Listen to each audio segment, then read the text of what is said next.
Yo, what is up, guys? Welcome to the Fantasy Football Prodigy channel. And yes, I am recording this on Halloween night. I will be posting this on Sunday morning, the day after Halloween, but that is why I am dressed up like this. I do not, usually dress up like this, at least not typically anyways. But in this video, we're just going to be setting my lineups for week 8. We got some Dynasty League action, got some 1 quarterback, 2 quarterback, non-PPR, half PPR, all sorts of stuff. So hopefully you guys can take something from this video to help you make your start-sit decisions as well. And before we do that, guys, make sure to subscribe to the channel for more fantasy football content. And with that being said, let's go ahead and take a look at a couple of my past matchups. Now, I did not make a video last week. I just could not get around to it. So I'm going to have to recap the last 2 weeks, just give you guys a quick little rundown of what I've been doing in my leagues, because like I said, last week I didn't make a video. So there's kind of a gap in kind of what I've been showing you guys across my leagues. So this is week 6 in this 12-team non-PPR league. I ended up winning. You can see Andy Dalton did pretty bad, but I was still able to get the win somehow. Will Fuller did well. Claypool did well. My kicker went off. Defense went off. So yeah, and then here's the benches as well. Nothing too crazy right there. And then we're going to go ahead and take a look at last week, week 7 right here. I also won this matchup right here. I'm on a 3-game win streak in this league. I'm now 5-2. Drew Brees had a good game against Carolina. I had to decide to start Claypool or Godwin. I chose Claypool, even though, the Steelers receiving core is getting a little bit healthier. I still like the matchup, and I thought they would, he doesn't need a lot of touches to have a good game. He just needs like one big play. He's getting rushing attempts and all that good stuff. He had negative points, and Chris Godwin had 14.8, and I started Claypool. So that was a little bit annoying. So I wanted to start Godwin heading into this week, but he's out with an injury, and I have a ton of injuries to deal with in this league in particular, as I'm sure you probably do in your leagues. So we're going to get through it together. I'll get to that in 1 second here. But before we get to this week, I also played Tyler Lockett last week. He had 38 points, 200 receiving yards, and 3 receiving touchdowns. So he really saved me, along with Cam Newton having negative points for my opponent. So that really helped me out. And then here are the benches right here for our 2 teams. All right. And then here are the transactions I've made lately. I added Tua on October 21st for 11 fab points. Nothing too crazy. I dropped Andy Dalton. What else we did? I added Jermichael Hasty for free on October 22nd. We'll take a look at some of the more recent transactions here. Let's see. Here we go. I added Keyshawn Vaughn on the 25th. I think I just had an open roster spot. I figured, maybe there'll be an injury. We'll see what happens. He didn't do anything, so I dropped him following those games. I picked up the New Orleans Saints defense. I picked up Richard Rodgers, dropped Dalton Schultz. I picked up Wayne Gallman. I ended up dropping Richard Rodgers, though, for the Washington football team, because Dallas Goedert for the Eagles, tight end, he's coming back earlier than expected. I just made a video recently where I traded for him in a Dynasty League. Go check that out if you haven't seen it already, but I don't really need Richard Rodgers because of that, and I already wasn't going to start him this week anyways, I don't think so. I went ahead and added the Washington football team because I figured I might as well, there's no one really good on the waiver wire, so I figured I might as well get a week ahead here.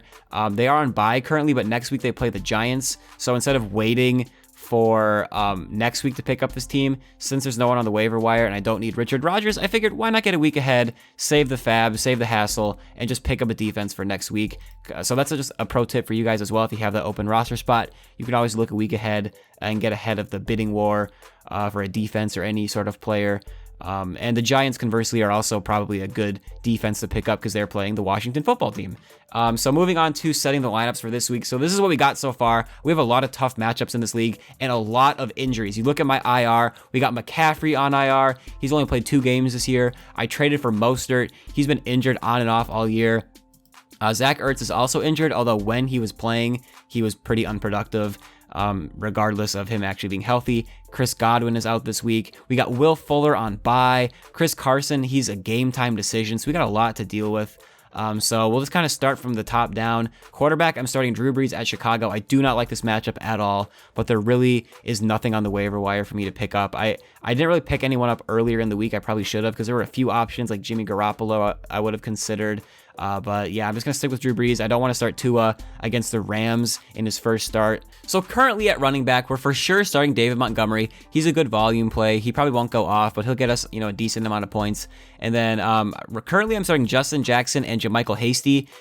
If Carson does play, he is a little bit risky given the matchup and the fact that he is injured. He's a game time decision. If he does play, we don't know what the workload will be. but I still would rather play him than Justin Jackson because Jackson was coming off an injury last week. He's kind of splitting snaps with Josh Kelly. It's a tough matchup against Denver. So if Carson does play, I will most likely take out Justin Jackson and put in Chris Carson, but I won't know until the game starts. Luckily, I do have that flexibility where, all of these running backs, their games start at, 3 o'clock, 3:25 Central Time PM. So that really is helpful. If you guys do have Chris Carson, and you don't have that flexibility, you might just have to put him on the bench and just go with who you have in the earlier game. It's tough to say. As of this recording, you can even look at this little note right here. It says he is truly 50-50, according to Schefter. So I don't know. Actually, Schefter said one source indicated it was truly 50-50. So we'll see what happens. But at wide receiver, I'm for sure starting Lockett. Even though Chase Claypool had negative points last week, and it's a tough matchup against Baltimore, he's really my best option. Like I said, Fuller's on bye. Godwin is out. I did not play Russell Gage. Thankfully, he had 2.5 points. I'm hoping Chase Claypool can have more than that, at least more than 0 points this week. And then Hockenson, he's a decent play, but Indianapolis is apparently giving up the fewest points to tight ends, but he's my best option right now, man. So yeah, this league is looking pretty tough. We got Younghoe Koo at kicker. He already played on Thursday night. He had 13 points. I got the Saints defense at Chicago. My matchup right here, I'm just playing a guy who had Julio Jones had 13.7 against me. All right, so enough on that. Now we're going to move on to the next league here. So this is my half PPR 2-quarterback league. So I ended up winning. This is week 6. Again, I have to go over 2 weeks because I did not make a video last week. I ended up winning in week 6. There's a score right there. You see the box score. Matt Ryan went off. Kyler Murray went off. James Conner had a good game. Calvin Ridley had a good game. Amari Cooper had a good game. Other than that, pretty, average across the board. Here's my bench performances as well. Okay, and then here is the week 7 matchup in that league. I ended up winning pretty handily against my opponent. You see the box score right here. It looks like Matt Ryan had a decent game, nothing too crazy. Connor had a good game. A bunch of my wide receivers did pretty well. Kyler Murray went off, though. He had 37 points. You see the benches right here. I did not play DJ Moore. He's not getting a lot of target volume, but he had a good game that week regardless. So yeah, that's kind of what I've been doing lately in this league. I'm 5-2 in this league, currently ranked 3rd. And then here are the transactions I've made since my last lineup setting video. So this is over the last couple weeks, I believe. I added Jamal Williams at one point. I dropped him for McKissick, and then I dropped MVS for Hooper, who then I then dropped for Jimmy Graham because Hooper was injured, and I dropped Nick Foles for Malcolm Brown because I do have Darrell Henderson, and even in a 2-quarterback league, Nick Foles just does not carry a lot of value right now. He's not doing anything. So now we're setting our lineup for this league, and it's already looking rough. I played Matt Ryan. He didn't really get off to a hot start. He was decent, but nothing too crazy. Calvin Ridley got injured in that game against Carolina on Thursday Night Football. He only had 5.7 points. I finally played DJ Moore for the first time. He's had low target volume pretty much all year. You see like his targets. I guess he's had a few games where he's been a little bit higher, like 13, 11, 9. So it's kind of hit or miss. He's had like 4, 6, 5, 5, 6. So he's kind of a little bit hard to predict. He had 2 catches. He had 1 long catch. So it did kind of save him a little bit. He was 2 of 55, but even with that, his performance was not that great. So this is kind of the lineup that we're going to be rocking with for the rest of the week. We got Connor and Henderson at running back. Tyreek Hill against the Jets. Obviously, we're playing him. I'm starting Jimmy Graham. It's never ideal, but, I'm kind of stuck in the corner. I have Zach Ertz in this league as well. Higbee has not been performing well, so it is what it is. And then the only real decision that I had to make was what to do with Melvin Gordon and also Amari Cooper. Amari Cooper, if you guys don't know, Andy Dalton is out, and I just don't trust it. Like, he might have a good game. You never know. It's going to be like a rookie quarterback playing. So I don't know. It just kind of freaks me out a little bit. Although I'm not too hyped about Allen Robinson's quarterback situation either. So I'm just benching Amari Cooper in this league. That's just kind of the decision I made. In hindsight, I would have rather started him over, one of these 2 guys who didn't do very well. But heading into the week, I would have rather played these guys over Cooper. And then with Melvin Gordon, I could play him over Allen Robinson in the flex, Henderson at running back. But I don't know. I think it's very close between him and Henderson, but I'm going to roll with Henderson against Miami. And then this week, this is also what my opponent has done so far. He has played, Robbie Anderson and Todd Gurley. 10.6 for Gurley, 7.3 for Robbie Anderson. All right, and then moving on to our final. Oh, by the way, this is a half PPR, 10-team, 2-quarterback dynasty league. I don't know if I said that or not, but now you know. And then here is our final league of the video. So this is week 6. We're going to recap quickly what happened. Here is my lineup. I'm not going to spend too much time on it. You see Kittle had a good game. Clyde had a good game. Connor had a good game. A lot of good games all around, you know. Cooper had a good game. You know what I'm saying. Here's the benches, though. These are deep benches. We got 30-man rosters with a 5-man taxi squad. So there was a lot going on in this league. So if you wanted to like check out the bench, you can just pause it at any point. But yeah, I ended up winning that week. And then we can go ahead and take a look at week 7, which I lost. You see the score right there. I played Cam Newton in this league. He had negative points. Here's the rest of my box score right here. I had a couple good performances, but Cam Newton having negative points really did hurt. But my opponent also had a very good week. He had almost 150 points. He had Devontae Adams, T. Higgins. A lot of people on his team did very, very well. Just pretty consistent all across the board. And then here are the benches for that week as well, if you want to check that out.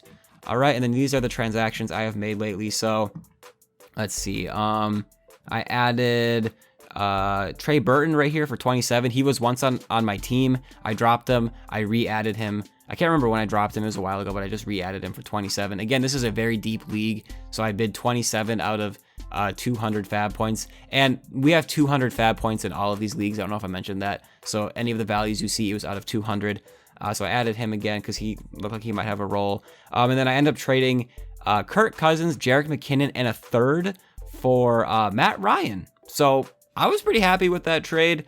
I made a whole video about it. You can check that out. Like I said, it's the same video as the Dallas Goedert trade, which I traded Hayden Hurst, MVS, and a second round pick for Dallas Goedert and Tom Brady. Again, I went over the trade in that video, so you can check that out. And then I added Richard Rodgers as well. And then we're just going to set our lineup here. So I am starting Tom Brady. I have him and Matt Ryan now. I did not play Ryan. So I'm playing Tom Brady against the Giants. Running back, we got Clyde, James Conner, Jonathan Taylor, and we got Giovanni Bernard. Joe Mixon is out, so Gio is getting another start. It should be a good time. And then at wide receiver, we're kind of hurting a little bit. We're starting Cooper, Mike Williams, and Marvin Jones. If we take a look at the bench, we got Miles Sanders out, Chris Godwin out, Hopkins on bye. We got Cortland Sutton on IR. Deebo Samuel is out. I could promote him from the taxi squad, but I just haven't needed to yet. If he was healthy, I would probably promote him and start him over Marvin Jones, but I do not have that option. So this is kind of what we're rocking with. We got Kittle at tight end, the Chargers defense at Denver. And then the only decision that I really had to make in this league was whether I start Jerry Jeudy or Marvin Jones, because I'm just going to start Mike Williams just for his upside. But I'm just going to stick with Jones. Him and Jeudy have both not been very good, but it's kind of my best options right now in this league, and there's no one on the waiver wire. So it is what it is. And then here is the score for this week. It looks like he already played someone. He played Teddy Bridgewater, who only had 12 points. So that's actually a hot start for my team this week. So yeah, that is pretty much going to do it for this video, guys. I'm just setting my lineups here. Hopefully you guys can see some of the guys I'm starting over others. Thank you guys for watching the video. I really do appreciate it. Make sure to drop a like on the video if you enjoyed it. Subscribe for more fantasy football content, and good luck in week 8.